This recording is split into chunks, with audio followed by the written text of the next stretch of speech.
கௌரவ சபாநாயகர் அவர்களே, 2026ஆம் ஆண்டு என்பிபி அரசாங்கத்தினாலே கொண்டு வரப்படுகின்ற இந்த வரவு செலவு திட்டமானது உண்மையாக இதிலே அதிகளவான நன்மையான விடயங்கள் இதில் உள்ளடக்கப்பட்டிருக்கின்றது.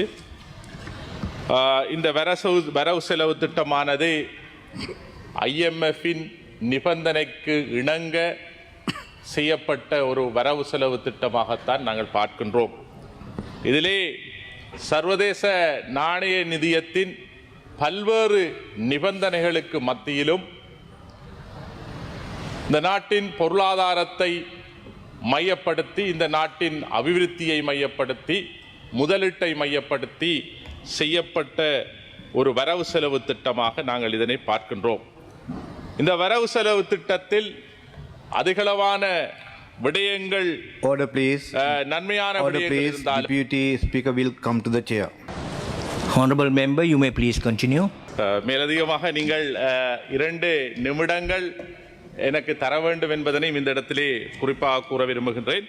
விசேடமாக IMFின் நிபந்தனைகளுக்கு அமைவாக இந்த செய்யப்பட்ட இந்த வரவு செலவு திட்டமானது அரச செலவினங்கள், நிதிசார் கட்டுப்பாடுகள், முதலீடுகள், வேலைவாய்ப்புகள் போன்றவற்றை மையப்படுத்தி செய்யப்பட்ட ஒரு வரவு செலவு திட்டமாக நாங்கள் இதனை பார்க்கின்றோம். இந்த வரவு செலவு திட்டத்திலே அதிகளவான விடயங்கள், குறிப்பாக சுகாதார ரீதியான விடயங்களுக்கு கூடுதலான முக்கியத்துவம் கொடுக்கப்பட்டிருக்கின்றது. அதிலே இந்த நாட்டிலே இருக்கின்ற சுகாதாரத்துறைக்கு உண்மையாக அமைச்சர் அவர்களுக்கு உண்மையாக இதிலே விசேடமாக நன்றி சொல்ல கடமைப்பட்டிருக்கின்றேன். சுகாதாரத்துறைக்கு 555 மில்லியன் ரூபாய் நிதி ஒதுக்கீடு செய்யப்பட்டிருக்கிறது. அது மொத்த செலவினத்திலே ஒதுக்கப்பட்ட நிதியிலே 12.5% காணப்படுகின்றது. அதிலே குறிப்பாக 82 தள வைத்தியசாலைகளுக்கும் 31,000 மில்லியன் ரூபாய் ஒதுக்கப்பட்டிருக்கின்றது. இந்த 31,000 ரூபாய் மில்லியன் நிதியிலே திருக்கோவில் ஆதார வைத்தியசாலைக்கு இந்த நிதியிலே கூடுதலான பங்குகளை செலவழிக்க வேண்டும். ஏனென்றால் கடந்த வரவு செலவு திட்டத்தில் கூட, அதாவது மார்ச் மாதம் நடந்த வரவு செலவு திட்டத்தில் கூட, 2025 மார்ச்சிலே நடந்த வரவு செலவு திட்டத்தில் கூட நாங்கள் இதனை குறிப்பிட்டிருந்தோம். இந்த ஆதார வைத்தியசாலைக்கு தேவையான கட்டிடங்கள் மற்றும் ஆளணிகளை நீங்கள் செய்ய வேண்டும் என்று. அதற்கு அமைவாக அமைச்சர் அவர்களிடமும் ஜனாதிபதி அவர்களிடமும் கொடுக்கப்பட்ட வேண்டுகோளுக்கு அமைய அமைச்சர் அவர்கள் திருக்கோயில் ஆதார வைத்தியசாலைக்கு பார்வையிட்டு அந்த வைத்தியசாலைக்கான 4 மாடி கட்டிடத்துக்கான நிதியை இந்த தள வைத்தியசாலையின் நிதி ஒதுக்கீட்டில் இருந்து அதற்காக ஒதுக்கியிருக்கின்றார் என்ற விடயத்தையும் அவர் முன்தினம் என்னிடம் கூறியிருந்தார். உண்மையாக அதற்காக அவருக்கு எனது நன்றியை தெரிவித்துக் கொள்கின்றேன். விசேடமாக ஆளணி பற்றாக்குறை என்பது அதிலே கூடுதலாக காணப்படுகின்றது. இந்த அம்பாறை மாவட்டத்திலே இருக்கின்ற வைத்தியசாலைகளில் பழமையான வைத்தியசாலை, இந்த வைத்தியசாலை கடந்த ஆட்சி காலத்திலே புறக்கணிக்கப்பட்ட ஒரு வைத்தியசாலையாக இருந்திருக்கின்றது. ஆனால் தற்பொழுது வந்திருக்கின்ற இந்த ஆட்சியாளர்கள், இந்த அரசானது அதற்கான சகல வேலை திட்டங்களையும் செய்யும் என்ற அந்த நம்பிக்கை எங்களுக்கு இருக்கின்றது. ஏனென்றால் அதற்கான உறுதிமொழியையும் அமைச்சர் அவர்கள் தந்திருக்கின்றார், ஜனாதிபதியும் தந்திருக்கிறார். அதற்கான வேலை திட்டங்களை நீங்கள் இந்த வரவு செலவு திட்டத்தின் ஊடாக ஒதுக்கி இருப்பது உண்மையாக நன்மையை தருகின்றது, எங்களுக்கு மகிழ்ச்சியை தருகின்றது. அதே போலதான் விசேடமாக அடுத்ததாக போக்குவரத்து துறையிலே அதிகளவான நிதி ஒதுக்கீடு செய்யப்பட்டிருக்கின்றது. இந்த போக்குவரத்து துறைகளிலே அந்த அம்பாறை மாவட்டத்திலே காணப்படுகின்ற பல்வேறு பிரதேசங்களிலே கிராமிய வீதிகள் புனரமைக்கப்பட வேண்டியிருக்கின்றது. உதாரணமாக அளிக்கம்பை பிரதேசத்துக்கான வீதியானது 23 கிலோமீட்டர் வீதி புனரமைக்கப்பட வேண்டியிருக்கின்றது. அதேபோல் திருக்கோவில் பிரதேசம் மற்றும் நாவிதம்பள்ளி பிரதேசங்களிலும் கூட அந்த வீதி புனரமைப்புகளை கூடுதலாக செய்ய வேண்டிய கடமையும் பொறுப்பும் அமைச்சருக்கு இருக்கின்றது. அமைச்சர் அந்த விடயங்களையும் கருத்தில் கொண்டு கூடுதலான செயற்பாடை செய்ய வேண்டும் என்று இந்த இடத்திலே குறிப்பாக கூற விரும்புகின்றேன். அது மட்டுமல்ல, விசேடமாக நீர்ப்பாசனத்துறை, நீர்ப்பாசனம் விவசாய நீர்ப்பாசன துறைக்கு இந்த வரவு செலவு திட்டத்தினூடாக அதிகளவான நிதி ஒதுக்கீடு செய்யப்பட்டிருக்கின்றது. குறிப்பாக நீர்ப்பாசன துறைக்கு 91,700 மில்லியன் ரூபாய் ஒதுக்கீடு செய்யப்பட்டிருக்கின்றது. அதிலே 650 குளங்கள் மற்றும் வாய்க்கால் 350 கிலோமீட்டர் அருவி என்கின்ற விடயங்கள் உட்பட பல விடயங்கள் இதிலே உள்ளடக்கப்பட்டிருக்கின்றது. அதற்கான நிதி கூட, அதாவது சிறு குளங்களை புனரமைப்பதற்காக அல்லது வாய்க்கால்களை புனரமைப்பதற்காக 8,350 மில்லியன் ரூபாய் இதுக்கு ஒதுக்கப்பட்டிருக்கின்றது. இதிலே விசேடமாக அம்பாறை மாவட்டத்தில் இருக்கின்ற, குறிப்பாக கூற விரும்புவதால், ஒருங்கிணைக்கப்பட்ட நீர்ப்பாசன அபிவிருத்தி திட்டங்களை மேற்கொள்ள வேண்டியிருக்கின்றது. ஏனென்றால் அம்பாறை மாவட்டம் நெல் உற்பத்தியிலே 20% நெல் உற்பத்தியை இந்த நாட்டிலிருந்து பெறுகின்ற ஒரு விவசாயத்துக்குரிய ஒரு பிரதேசமாக அம்பாறை மாவட்டம் காணப்படுகின்றது. அதாவது நெல் உற்பத்தியிலே 20% காணப்படுகின்றது. இந்த ஒருங்கிணைந்த நீர்ப்பாசன திட்டத்தை, அதாவது விசேடமாக சென்னாயக்க சமுத்திரத்தின் வலதுகர வாய்க்கால் மற்றும் பெரிய களப்பு மற்றும் ஏனைய குளங்களான கஞ்சுகுடிச்சாறு, ரூபஸ், சாகாம குளங்களின் ஊடாக ஒரு ஒருங்கிணைக்கப்பட்ட நீர்ப்பாசன திட்டத்தை வலுப்படுத்துகின்ற பொழுது மேலதிகமாக அம்பாறை மாவட்டத்திலிருந்து 10% நெல் உற்பத்தியை நாங்கள் பெருக்கிக் கொள்ள முடியும். அதாவது 8,500 ஏக்கர் 2 போகம் செய்யக்கூடிய அந்த வயல் நிலங்களை நாங்கள் அதற்கான வளங்களை ஏற்படுத்திக் கொள்ள முடியும். இந்த விடயத்தை நாங்கள் அமைச்சர் அவர்களின் கூட்டத்தில் கூட, செக்டோரல் கமிட்டி மீட்டிங்கிலும் கூட நாங்கள் விவசாய அமைச்சர்களுக்கு இதனை தெளிவுபடுத்தியிருந்தோம். அதன் அடிப்படையிலே அமைச்சர் அவர்கள் கூட இந்த விடயங்களை கவனத்தில் எடுத்து செய்வதாக உறுதியளித்தார். அது மட்டுமல்ல, விசேடமாக சைனா கவர்மெண்ட், சைனா டெலிகேஷன் அவர்களின் தூதுக்குழுவானது இந்த பாராளுமன்றத்துக்கு வந்திருந்த பொழுது, பாராளுமன்ற குழு கூட்டத்திலே அவர்கள் வந்திருந்த பொழுது, சைனா கவர்மெண்ட் இதற்கான நிதியை, இதற்கான பூர்வாங்க நடவடிக்கைகளை செய்வதாக அவர்கள் அதிலே கூறியிருந்தார்கள். இந்த விடயத்திலே சைனா கவர்மெண்ட்டுக்கு நாங்கள் நன்றி சொல்ல கடமைப்பட்டிருக்கின்றோம். இந்த பெரிய அளவிலான இந்த அபிவிருத்தி திட்டத்தை, இந்த நாட்டுக்கு பெரிய அளவிலான உற்பத்தியை, நெல் உற்பத்தியை மேற்கொள்வதற்காக, விவசாய உற்பத்தியை மேற்கொள்வதற்காக இந்த திட்டம் உண்மையாக சிறந்த ஒரு திட்டமாக இருக்கின்றது. இந்த முன்மொழியப்பட்ட இந்த திட்டத்துக்கு சைனா கவர்மெண்ட் உறுதுணை வழங்குவதாக சொல்லியிருப்பது உண்மையாக பாராட்டுக்குரிய விடயமாக காணப்படுகின்றது. அது மட்டுமல்ல, விசேடமாக இந்த நன்மைகள் எங்களது வரவு செலவு திட்டத்திலே உள்வாங்கப்பட்டிருந்தாலும் சில விடயங்கள், அதாவது குறிப்பாக கல்வி சார்ந்த விடயங்களுக்கு 6.1% மொத்த ஒதுக்கீட்டிலே 6.1% தான் ஒதுக்கப்பட்டிருக்கின்றது.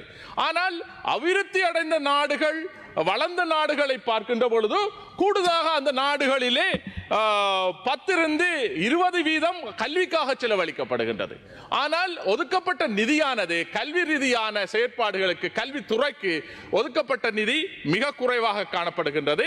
இதனை நாங்கள் கூட்ட வேண்டும். அது மட்டுமல்ல, இந்த ஒதுக்கப்பட்ட நிதியிலே, குறிப்பாக கல்வி சார்ந்த விடயங்களுக்கு ஒதுக்கப்பட்ட நிதியிலே புதிய கண்டுபிடிப்புகள், புதிய ஆராய்ச்சிகள், புதிய ஆராய்ச்சி மையங்களை உருவாக்குவதற்கான எந்த விதமான நிதி ஒதுக்கீடும் இந்த கல்வித்துறையிலே ஒதுக்கப்படவில்லை.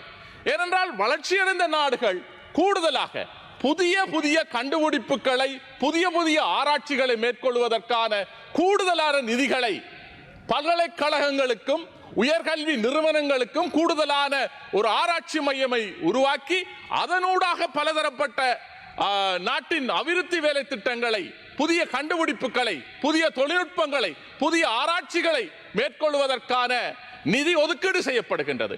ஆனால் இந்த வரவு செலவு திட்டத்திலே கல்விக்கு ஒதுக்கப்பட்ட நிதியிலே புதிய ஆராய்ச்சி திட்டங்களுக்காக நிதி ஒதுக்கப்படவில்லை. ஏனென்றால் ஒரு நாடு வளர்ச்சி அடைய வேண்டும் என்றால், நாட்டின் மொத்த உள்நாட்டு உற்பத்தி ஒரு நிலையான அபிவிருத்தி நடைபெற வேண்டும் என்றால், அந்த நாட்டுக்கு புதிய கண்டுபிடிப்புகள் கண்டுபிடிக்கப்பட வேண்டும். அந்த வகையிலே இந்த அரசு கூடுதலான கவனத்தை செலுத்தி இந்த கல்வித்துறைக்கு கூடுதலான நிதியை ஒதுக்கீடு செய்யும்படியாக இந்த இடத்திலே கேட்டுக்கொள்ள விரும்புகின்றேன். அது மட்டுமல்ல, அடுத்ததாக விசேடமாக இந்த பௌத்த சாசன அமைச்சு, பௌத்த சாசன கலாச்சார அமைச்சு, இந்த பௌத்த சாசன கலாச்சார அமைச்சு என்பது இந்த அரசிலே இருக்கின்ற மிகப்பெரிய தவறு அதாக நாங்கள் பார்க்கின்றோம். ஏனென்று சொன்னால் இந்த அரசு இடதுசாரி அரசு, அதாவது சமத்துவத்தை ஏற்படுத்த வேண்டும் என்று சொல்லி வருகின்றார்கள். மதங்களுக்கு சமத்துவம், இனங்களுக்கு சமத்துவம், மொழிக்கு சமத்துவம் என்று சொல்லப்படுகின்றது. ஆனால் இங்கே குறிப்பாக பௌத்த சாசன அமைச்சு ஏனைய இந்து கலாச்சார அமைச்சோ அல்லது முஸ்லிம் விவகாரங்களுக்கான அமைச்சோ அல்லது கிறிஸ்தவ விவகாரங்களுக்கு அமைச்சோ அதிலே உள்வாங்கப்படவில்லை. ஆகவே இதிலிருந்து இந்த அரசு ஒருதலை பட்சமாக செயற்படுவது உண்மையாக கண்டிக்கப்பட வேண்டிய ஒன்றாக இருக்கின்றது. ஏன் இந்த பௌத்த சாசன அமைச்சிடம் எதிர்க்கட்சி தலைவர் கூட நேற்று கேள்வி கேட்கின்றார், பௌத்த சாசன அமைச்சுக்கு என்ன நீங்கள் முன்னுரிமை கொடுத்தீர்கள் என்று. ஆகவே இங்கே பார்க்கின்ற பொழுதோ நீங்கள் ஆளுங்கட்சியாக இருந்தாலும் சரிதான், எதிர்க்கட்சியாக இருந்தாலும் சரிதான், உங்களது இனம் சார்ந்து உங்களது மதம் சார்ந்து சிந்திக்கிறவர்களாகத்தான் நீங்கள் இருக்கின்றீர்கள் என்றால் நீங்கள் தனியாக பௌத்த அமைச்சை உருவாக்கி இருக்கின்றீர்கள். ஏனைய மதங்களுக்கான, ஏனைய மொழிகளுக்கான, இனங்களுக்கான அமைச்சு உருவாக்கப்படவில்லை. இதில் மாற்றத்தை கொண்டு வர வேண்டும். அதே போலதான் எதிர்க்கட்சி தலைவரும் என்ன முன்னுரிமை கொடுத்தீர்கள் பௌத்த சாசனத்துக்கு என்று கேட்கின்றார். ஆகவே நீங்கள் ஒரே குட்டையில் ஊறிய மட்டைகளான் என்பதனை இந்த இடத்திலே குறிப்பாக கூற விரும்புகின்றேன். இதில் நீங்கள் மாற்றத்தை கொண்டு வர வேண்டும்.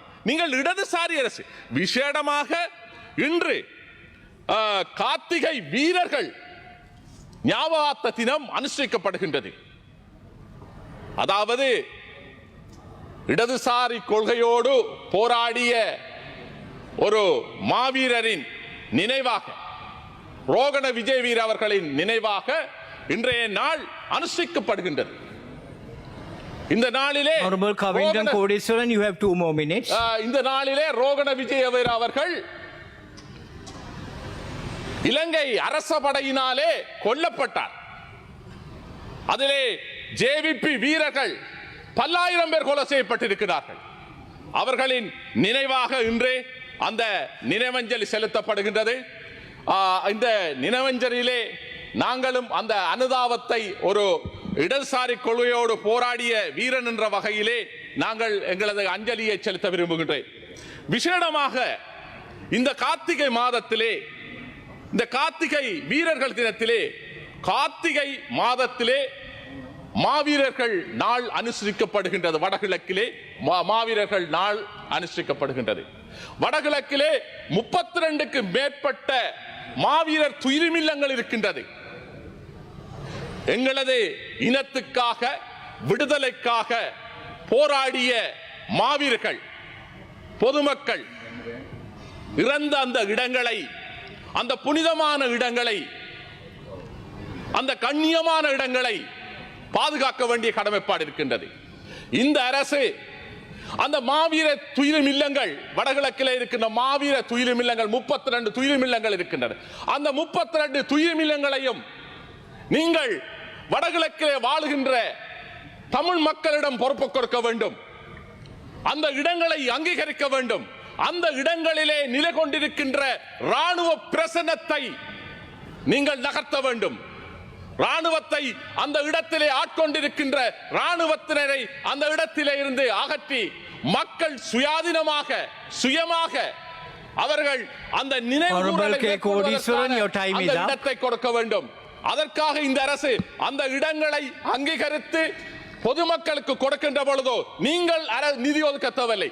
நாங்கள் தமிழர்கள் அந்த இடங்களுக்கான நிதி ஒதுக்கி அந்த புனிதமான இடத்தை பாதுகாப்போம் என்பதனை இந்த இடத்திலே தெளிவாக கூறிக்கொள்ள விரும்புகின்றேன். விசேடமாக இந்த அரசு அதற்கான நடவடிக்கையை எடுக்க வேண்டும் என கூறி எனது உரையை முடித்துக் கொள்கின்றேன். நன்றி.